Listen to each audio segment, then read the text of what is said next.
This is Relay Talk with your host DKEN, and today we have a bit of a special episode. We do have one of my fellow what do you call it? 1.9 to 1.15 runners. We have Rediban in the booth with me here today. What's up, Rediban? Hello, what up? So today we're gonna do a bit of a hybrid episode. We're gonna recap 4 of the last round 3 games, and then we're gonna make predictions for the next 4 games of round 4 because unfortunately we did get to miss out on 2 games in terms of predicting them because round 4 started before round 3 finished, if that makes sense. So we'll just have to deal with it. Now, the first game we have to go over today, luckily there's only 4, so hopefully this should go pretty quickly. We have Team Ireland winning over Mate Gang. This is... I thought Mate Gang wouldn't win. What about you, Ready Man? Yeah, I thought Mate's gang would win. I thought they had a tiny advantage. The thing is, though, something really bad happened for Duff Raids in 1.14. Right. The thing is, he didn't find the golem and did second day nether, something that you normally don't do in 1.14. Yeah, he spent like a lot of time in... It's funny, he went caving for like a good 3 minutes, only to find the golem like right after. And I mean, he killed the thing just for the double bucket. Yeah, and that wasn't like the only like time waste. Unfortunately, he died with a shield like twice. So by the time like he finished trading, it was like what 22 minutes. It was insane. Yeah, that run took way long, and then their teammates didn't have a chance to come back at all. Yeah, I mean, the thing is, like, Team Ireland played really well in this match. Something that, like, I think in the past I've never really given them any credit for, or at least thought they would anyway. Look, if he would have landed the 1 cycle on the first try, he would have finished his run before Daff even left the village, which is just insane to think about. The thing is, though, Team Ireland is very good actually. If you look at the runners, Luke is a very solid runner. Oh yeah, for sure. Doesn't matter what version it is, 1.14. I saw him playing a bit and very clean runs. Kai at this point is kind of an expert of pre 1.9, has a sub 30 in pre 1.9, something that is a high achievement to be honest. And Korobo is a 1.16 specialist, so actually very cracked team too. Right, and Kai actually had a really nice run of their own. What was it? I'm looking on the sheet here. Yeah, a 25.08, which is like a massive improvement over like previous rounds, which is just really nice. And yeah, and I believe in the previous round they got like a 27-minute time, so a drastic turnaround from rounds 1 and 2 for Kai. Yeah, totally. Deserved win for Team Ireland, and sad to see go Gang. I am friends with all of them, so I'm Yeah, very sad I to really see them wanted go. to see them go pretty far in the tournament just because like they're always underdogs and they always pull it out somehow. But I mean, you can't always win like that. Happens. Yeah. All right. Next game we have the Cottage Builders' victory over French Cocktail. Cottage Builders, yeah, man, they played really crazy in this game too. I think they got a 104 combined time, which is probably their fastest in like the in Relay 2 for them because yeah, round 3 they got a 132, which is awful. Round 1 and no, they got another awful time. Yeah, I know. Yeah, very clean from both of them. I think the only mishap that happened was that their 1.14 runner, a French Cocktail, they died in the 1.14 end, right? And then it was difficult to come back. Yeah, that was really painful to see because first of all, I really like that both runners. It was funny on the main stream. You could see them like both mine Abby at the same exact time, like post Nether once they got out, because these runners were given a couple diamonds to make that diamond pickaxe, and both runners did miss I Spy, but yeah, Phil Creep in the end. Actually, he had like 8 beds or something like that. And on the first 1 cycle, like he got it first with 1 bed off, and then the second one broke and like died or something. And he had like 6 beds left over, so he was like, okay, I could probably try this again. And the second time he fails too, so now he has no axe because it broke, The dragon is healing. All the crystals are basically up. He does have a water bucket, and like 7 bread or something like that. And he goes through every single tower, and on the very last one he dies, which is just insane.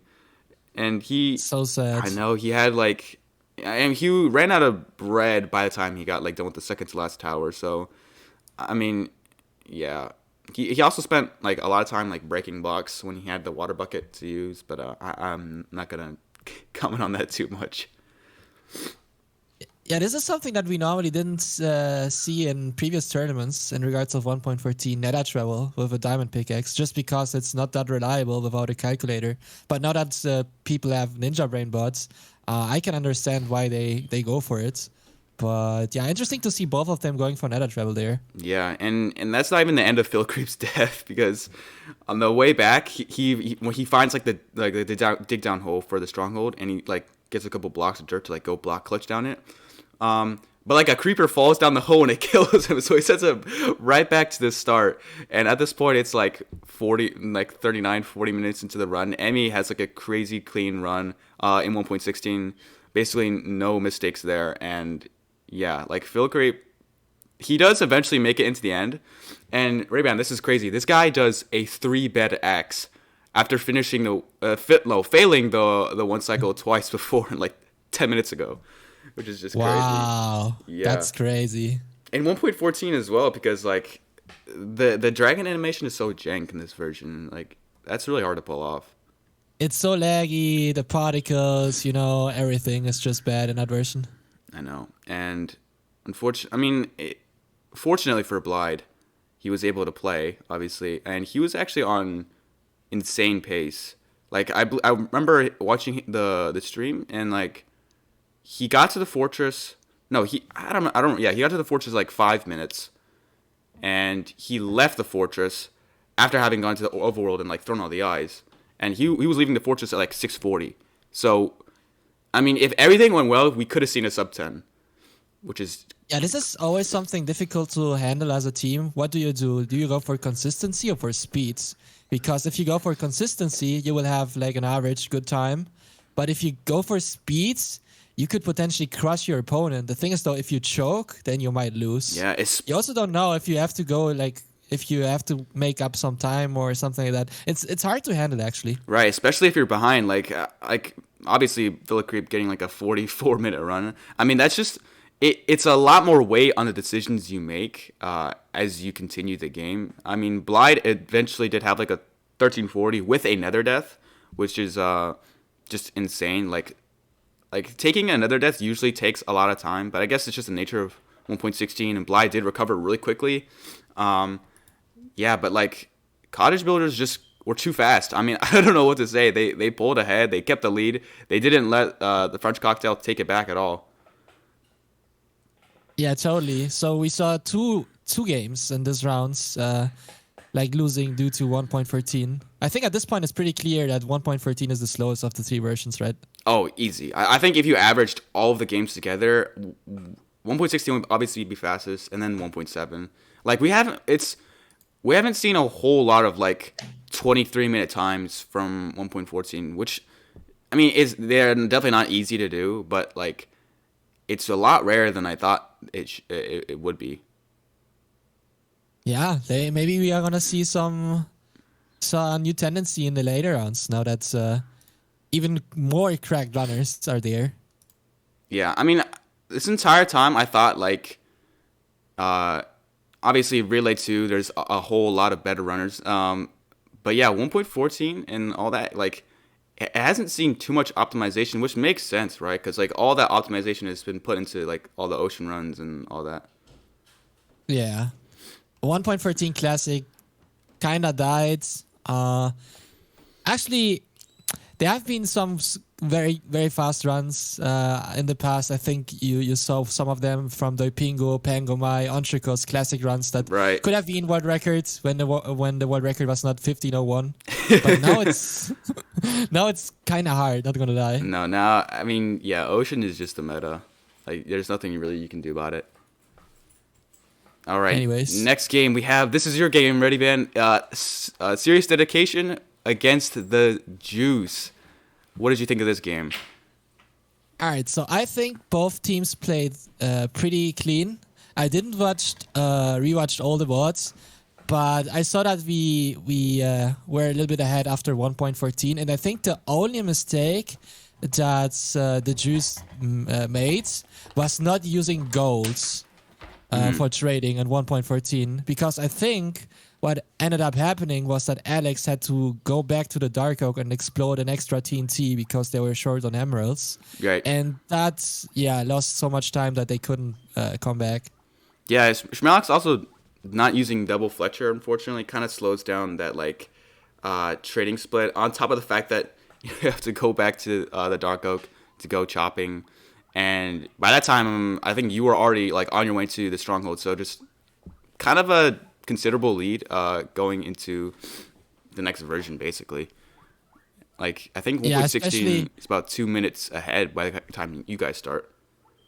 Yeah, especially I'm also getting carried by my two teammates, not gonna lie. Like, NASCAR is one of the most consistent tournament players that I know, and Blazer is just so good at 1.7. I mean, he choked what record some days ago. So no way. Yeah, yeah. He exploded the bed and killed the dragon on sub 18 pace, but died due to the dragon killing destroying the block that protected him from the explosion. So he could have gotten world records some days ago. Wow. But died. Yeah, I mean, talk about Bosker. I mean, this guy played really well this game this game too. I think, what did he finish with? 14-19. Nice to see. And same, unfortunately, cannot be said about Ben. I think, Ben missed the I Spy in 1.16 and went to the library because for some reason he didn't think 5 explosives was enough for him to kill the dragon. Which, I mean, I don't know how much practice you do for one cycle, so maybe you're not confident, but that does lose a lot of time, having to nav to the library and then nav back to wherever the end portal is. And I think, you guys were around 7.5 minutes, going into 1.7, which is, with the runner that you guys have, it's basically game over. I think I averaged out kind of every single 1.7 runners, not every, but the top runners. And Blazer was number 3 or number 2.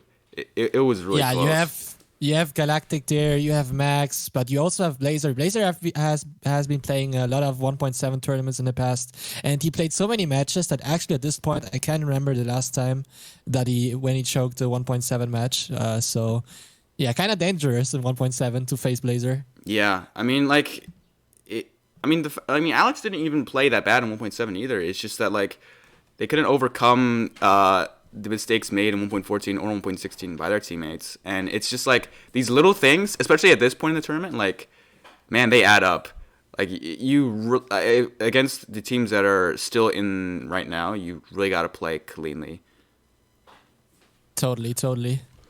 All right, our last game of round 3. This is the fastest ever relay match. So we did get a new tournament best. This is we are single instances. It's so weird. What is possessive of? Anyway, against Team Korea. This was an insane game. This shattered the previous record, I believe, by a good 5 minutes, which is just nuts. Yeah, here you not even have very, very good seeds because the seeds are very good, but you only have some of the best players in the game. Galactic in 1.7, as I said earlier, he's the best. Is a machine. Yep, he's the best that so far. Guy, dude, so fast. I don't know what his mindset is, but I only see speed when I see his runs. I know, he's just insane. Then you have Marco. Honestly, I'm so scared of Marco. Marco doesn't play Minecraft. He hasn't played in the last weeks or months. But he turns on his computer and just drops sub 22 runs at 1.14. Yeah, he eats those runs for breakfast. I think. And then you have Richie. Yeah. Richie's also so good at 1.16. He has played so many 1.16 tournaments at this point. That team is one of the favorites to win the relay. And something interesting about this match was that every single seed was given 10 Abi to start out with. So 1.14 had a 10 Abi Blacksmith. Same with 1.7, I believe. 1.16. I don't remember about 1.16. I could be wrong there. But I'm not gonna accuse the seed testers or seed makers of like trying to create even faster times now, because you could just plop in like 20 obby now that they use world files for every single version. But yeah, when you have that like easy nether enter or even nether exit, if you decide to do nether travel, like you're gonna get just a crazy advantage. I know for like 1.14, Marco is just completely insane. I believe in this game he got like what, 21-13. That is as fast as my personal best in RSG. And bro did it in the tournament setting, which is crazy. And like, yeah, he prepared the village on the first day, which is what I recommend to every 1.14 runner, because you just want to get those employed villagers unemployed by the time you have to start trading on the next day, and leaves the village sub 15. And Zadori actually wasn't that far behind, because unfortunately Marco like punched a villager, which did slow some things down. Yeah, this was pretty close. I also have to shout out Zadori here too, because he finished this with 22-33, which is an accomplishment as well. And these two 1.14 runners did like play very well. And going into 1.16, there was like a 1 minute of difference. But yeah, I wish he kind of took it over from here. Yeah, Team Korea was one of my favorite teams in Relay so far, and I'm like sad to see them go. I have huge respect for them. The thing is though, this match showed like the difference in mechanics, especially. You have Galactic and Marco, who are beasts in mechanics, and to try to win them with only decision making is very, very hard in a seed that's clean as we had there. Also, a little bit of an inside information here, because I was in call actually with Marco before the relay, before he recorded his relay match, and he said, "Okay, today's relay, I'm gonna practice a bit. I'm gonna turn on my computer and turn on 1.14." The first practice seat, sub 20 pace. And I was like, no okay, way. Dude. Yes. Dang, he's just too cracked. 1.14 Classic, and as I know, on 1.14 Classic, sub 20. Damn, that's a good time. That's hard to do. And as for the rest of the runners, the only real source of time loss, I believe, for Team Korea was the fact that Temp got harassed by Ghasts and struggled with the Stronghold Nav, which, like, I think a good amount of runners know at least the basic idea of preemptive, but it's just so hard to pull it off successfully, especially, like, if you feel like you have a good pace against a good team and you want to preserve that, because like against this team you gotta play quick. Like it doesn't matter what your previous runner did. Like, okay, Zadori got 22 minutes. You can only assume that Marco got as fast or faster, which is just unfortunate. In 1.7, Galactic, obviously keeping up the insane pace, got a sub 3 nether in 1.7, which is just insane. And unfortunately Haru didn't find the lava pool, so he ends up wasting his 10 obby on just like a normal portal. And yeah, Galactic has like some crazy tower split. He leaves at 1330 with 14 portals. Yeah, 14 multi-portals. And that is like, if that's not the craziest rates I've ever seen, both for drop rates and spawn rates, like that's just ridiculous. And like by the time he leaves his tower, I believe like it was very manageable to get sub 55, which is like completely unheard of. It was insane. I have to say though that Galactic and Richie did one little mistake when using the obby, because they thought, because there was a lava pool and they didn't use actually 10 obby to go into another, they used the lava pool. Also very interesting, Galactic totally ignored the pyramids. Like, or was it a village? I don't know. One of the two structures he ignored and just went for what he got at the beginning. I think he got a blacksmith of 10 obsidian, right? That was the thing that happens. Yeah. And then there was a pyramid very far away, but he just ignored that pyramid, something that you normally do in 1.7, you go for it. But I think in this heat, there was a time waste. And then he used the lava pool to go to a nether. And I was watching their stream while Relay was happening at the same time, and they were talking about using the obsidian to go back to the lava pool in the overworld to link both portals. The thing is, though, if you use a second portal in the nether, the portals in the overworld are not going to link. That's only a thing that happens on the other side around. Do you understand what I'm saying? Sure. Yeah.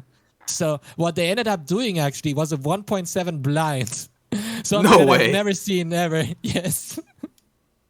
Yeah, Galactic But entered at like 17 minutes, like the end. it was insane. The thing is though, the second portal was so far away and it was not worth it at all. So Galactic was so fast that he went back to the Nether and to this original portal to go back to the deserts and build the tower. And he even finished it before nighttime. This Yeah. dude is just too fast. And he gets the new 1.7 best for the tourney, 1910. Crazy. Crazy. And the final time for this team was like, in my notes it says 39. No, yeah, 53-39. But on the solo board doc it says 52-56. So I don't really know which is the correct time here, but like either way, that took us from a 58-minute time all the way down to like 53-52 minutes, which is like an insane jump, right? Because like how many sub hours have we gotten in this tournament? Like 3, 4? I don't even remember. Not that many. And sub 55s, I don't know, man.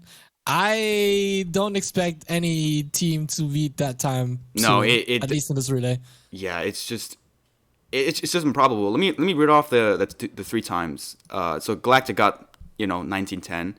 Marco gets a 21-minute time, 1.14, and El Richie gets like a 12-minute time. The only team that I think can beat this, is the Fishermen, because I think if Crooks pulls off a sub 10, and like Axeroth has a good day, I think that team could maybe pull it off. But this just seems so unbeatable. I don't know how you do it. Actually, Axeroth doesn't need to have a good day. Axeroth is good just by their own. Right, but I to beat Galactic's like 1910, like come on. Yeah, okay, it's hard, but I believe Axeroth can do it. I have to remind everyone that Axeroth has a very correct combine time, is one of the best runners in all versions. Oh yeah. So And this is a good segue into the next part of this podcast, where we're gonna predict the winners of these 4 games. So yeah, let's just go right into it. The Fishermen versus 17th seed Fishermen with Crooks, Axeroth, and G-Taffel against the 9th seed Team Blood Trail with Automat, Lure, and Zaya. Who do you think is going to win this version? This is a winner's bracket game. I want to hear your thoughts. Yeah. This is so tough. Well, so I think, without any offense, the weakest of both runners of both teams, and I think I'm allowed to say this because I'm a 1.14 runner as well. I agree. Are their 1.14 runners? Yep. I would say Crocs, just because it's Crocs, is a bit better than Automat, but Automat is a beast in tournaments. No offense. He helped me another day setting up some 1.16 seats for a tournament that I was hosting, and he's just so knowledgeable about the game and so good at 1.16. The thing is though, Crocs, that dude doesn't stop. He doesn't stop grinding. He grinds every day for a couple hours. He has how many sub 10s at this point? I don't even like remember. 3? I don't know. Dude, this dude is just scary.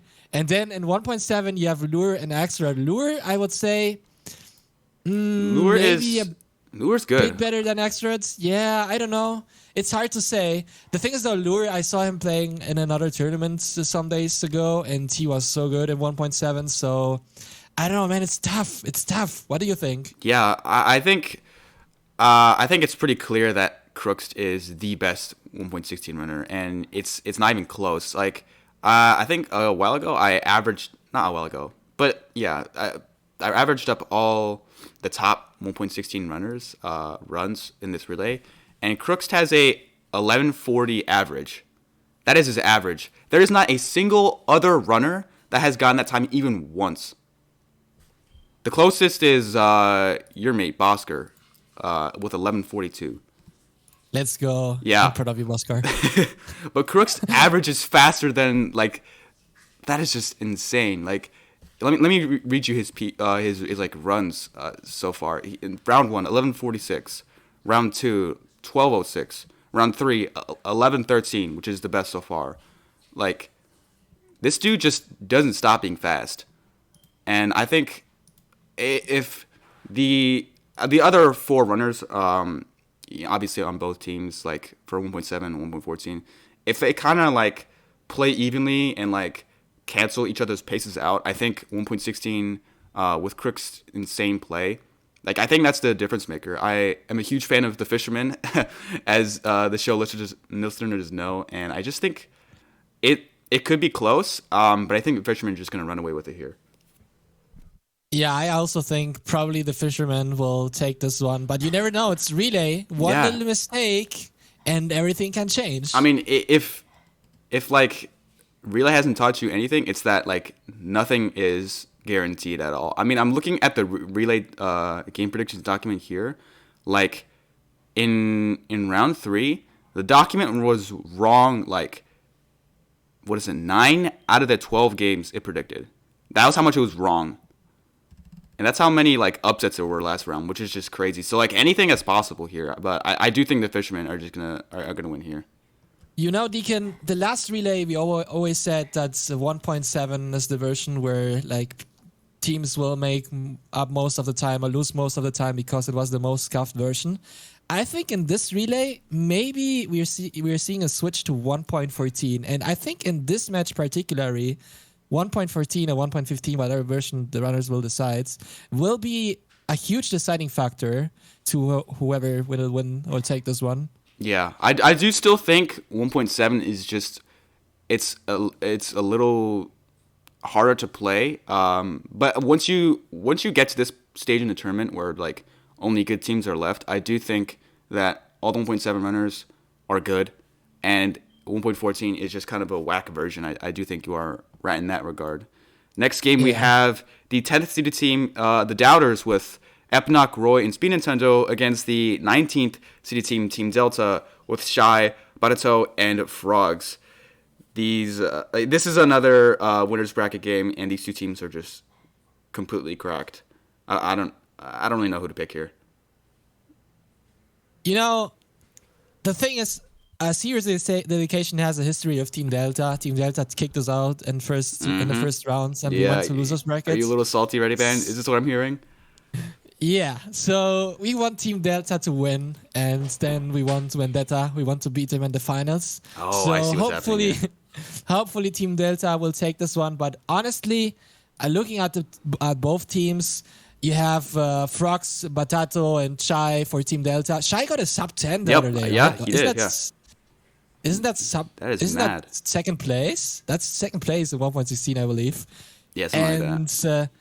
And the other team, you have Speed Nintendo, who had what records? Like, I don't know if you heard about this, but in the last month, 1.7 was insane. So many world records. It got beaten like 3 or 4 times. Now it's trading world records suddenly. I don't know what's happening. But one of the world record holders was Speed Nintendo, and Speed Nintendo has an 1846 in 1.7. Yep. Yes. Frogs has a 20-minute run. That's still very good. Yeah, sadly, it's not sub 20. It would have been sub 20 without retime, but it's very, very good runner as well. And 1.14. I have to say, I think Batato's a bit better than Raimond. I would. I don't know. It's my personal opinion. I think obviously the Doubters are coming off an absolute stinker of a game in round 3, getting a 2-hour run. But I think that's a pretty big outlier, because as long as, like, we've seen Epnoc play like pretty decently, except for the disaster from last game. I mean, yeah, Epnoc got like a 14-minute time and a 15-minute time. So like, Epnoc has what it takes to be fast. It's just kind of a crazy game last round. I don't think that's really gonna happen again. So I think while it's not fair to scrub their terrible game out of memory, I don't think it really defines them either. So. But yeah, Team Delta, like, they are one of the best teams. I mean, I like them as much as I like the Fishermen, and I am hoping for a winners bracket finals, Fishermen versus Team Delta, because these are like, I don't know how much better you get than these two teams. The Team Delta has won by like a very slim margin in every single one of their games, and they've always had fast times. Like, they held the fastest relay time for a while. They beat you guys by like 2 minutes, and they beat the last. They beat Rock and Balls by like 9 seconds.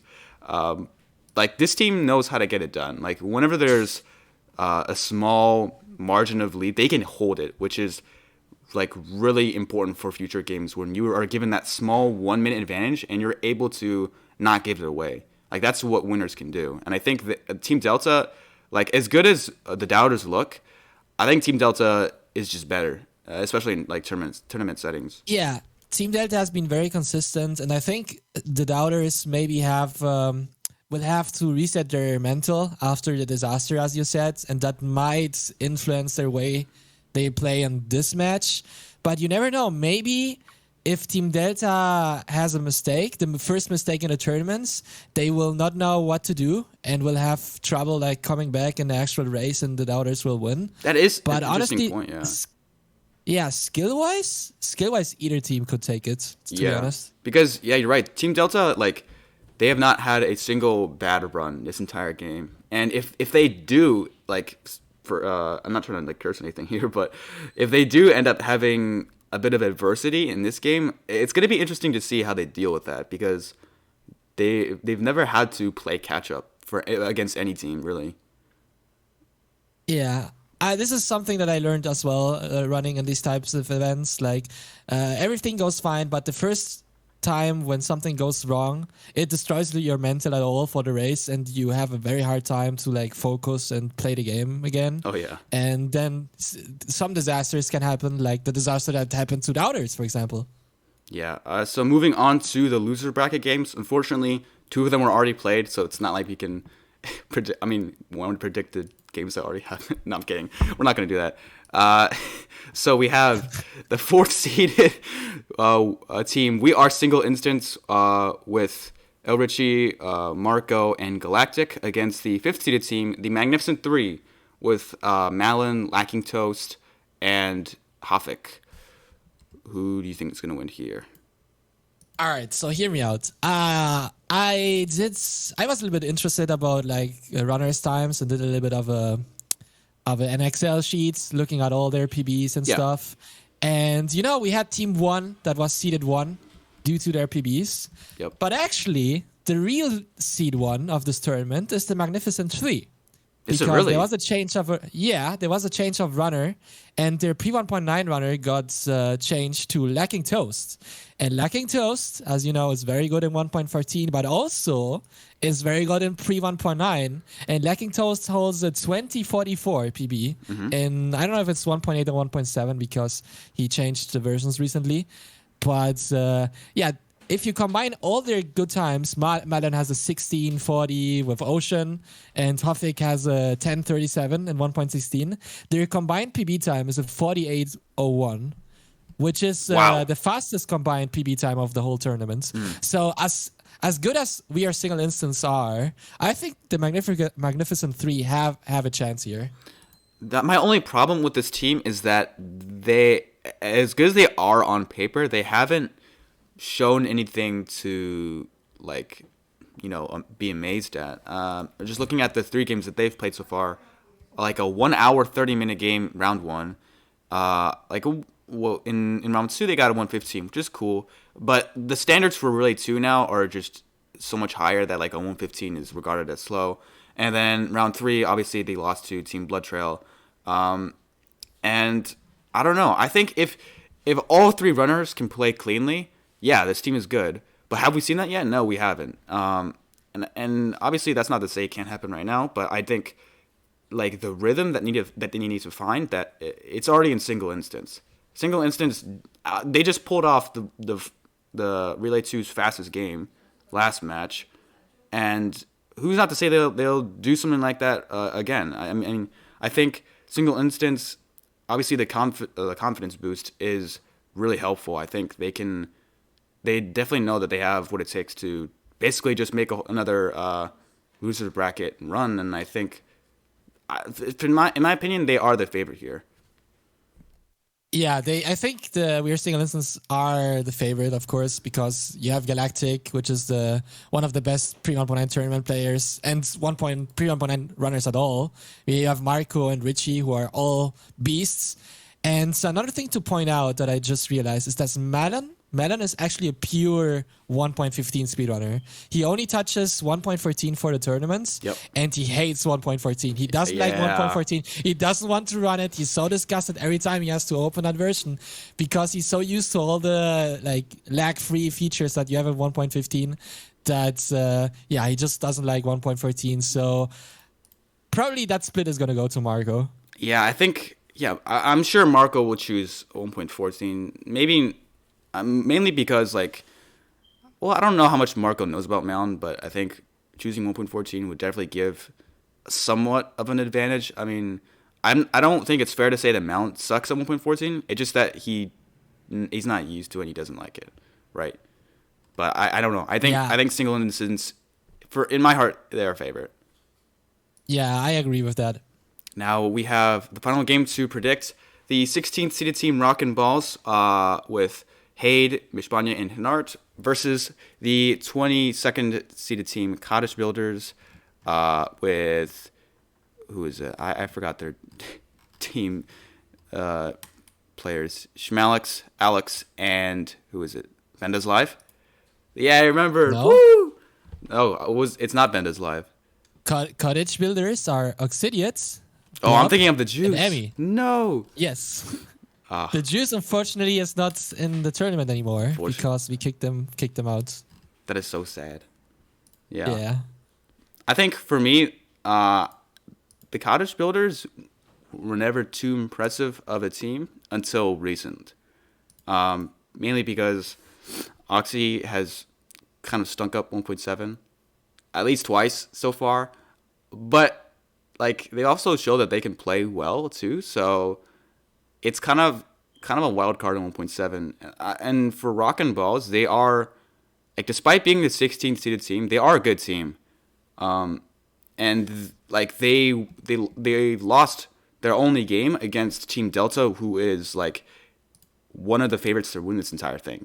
So I think they are, at least on paper, a stronger team than Cottage Builders are, but like anything is possible. Yeah, I have to say that I'm not that familiar with these runners. I know Oxidiate, of course, and I know Blob because Blob, I think, is a NoF3 runner in 1.16, so I love all my NoF3 runners out there. But I've looked at some of their previous games, and I have to say I'm impressed that being seeded 16th and 23rd in this tournament, they've dropped some very good times. Oh yeah, and I have to say I don't have that much expertise over these runners, but from what I saw from the tournament, they're very, very good, both of their teams, and either of them can take this one as well. Yeah, Rockin' Balls is a good team. They did take round 2 matches to kind of find their rhythm. Round 1, round 2, they didn't really have anything impressive. But last round, they had like a 105 combined, which is crazy that you can lose a match with a 105. But that did happen. I think, yeah, if they just make that happen again, like the Cottage Builders, as good as they can play, I don't think they're definitely not the same team as Team Delta, who just beat Rockin' Balls. And so I hate like taking the higher seeded team because like I feel like skill wise these two teams are very similar, but I think Rockin' Balls just has what it takes to win. I feel like. Yeah, maybe Rockin' Balls has a slight advantage here. Either way, I'm gonna look at this game very, very closely because whoever wins this game is gonna face us in the next rounds. So I'm gonna analyze all their moves. Yeah, like the thing with Cottage Builders is that they can play fast, just like Rockin' Balls. They just have a couple stinkers. You know what I mean? Like multiple. I think 2 like 1 hour 30 games, and they were earlier in the tournament, but you just can't have that happen in this game and this far into the bracket. So I don't know. It's just for me, man. This is a coin flip kind of game. Like anything could happen here. Totally. But if I'm forced to pick a winner, I will choose Rockin' Balls. And this is not any favoritism to Mishbanya, who gives me many relay notes for this podcast. I'm just saying, I just think they win. Oh yeah, shout out to Mishbanya. I didn't know that. Oh yeah, he already provided 2 notes for this episode as well. So basically, every episode he helps out with, which is very nice. Wow.